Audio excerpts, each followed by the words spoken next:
నమస్కారం. నేను మీ ఫణి భాస్కర్, హైదరాబాద్. వెల్కమ్ టు పశుమర్తి జ్యోతిష్యాలయం. Please do subscribe my channel for more videos. Video నచ్చినట్టయితే లైక్ చేయండి, మీ బంధుమిత్రులు శ్రేయోభిలాషులకి కూడా షేర్ చేయండి. ఈ వీడియోలో మనము రాహు మహర్దశలో ఇబ్బందులు పడుతున్న, అలాగే ఎవరికైనా సరే జన్మజాతకంలో రాహు సరిగా లేనప్పుడు మనము ఒక మంచి పరిహారం తెలుసుకునే ప్రయత్నం చేద్దాం. మనకి అలాగే సంవత్సరంన్నర ఒక్కొక్క రాశిలో మారుతూ ఉంటారు.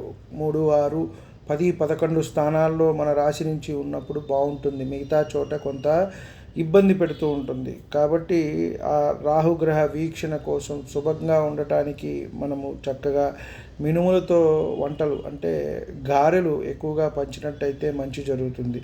ఆదివారం నాడు పంచినట్టయితే ఇది మంచి జరుగుతుంది. దేవాలయాల్లో కానీ బయట కానీ మనకి బయట కూర్చుని ఉంటారు, వారికి చక్కగా మనము మినుములతో చేసిన గారెలు పంచినట్టయితే మనకి మంచి జరుగుతుంది. కాబట్టి అలాగే ఇప్పుడు ఎవరైనా నాన్ వెజ్ తినేవాళ్ళు ఉంటారు, వాళ్ళు కూడా అవి పంచినట్టయితే వారికైనా సరే మంచి జరుగుతుంది.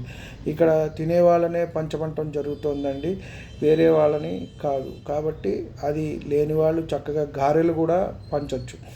గారెలు పంచుకోండి. లేదు మీకు ఇంకా ఇబ్బందులు ఎక్కువగా ఉన్నాయి అంటే అవి పంచినట్టయితే వాళ్ళు ఎవరైతే పంచగలరో వాళ్ళే.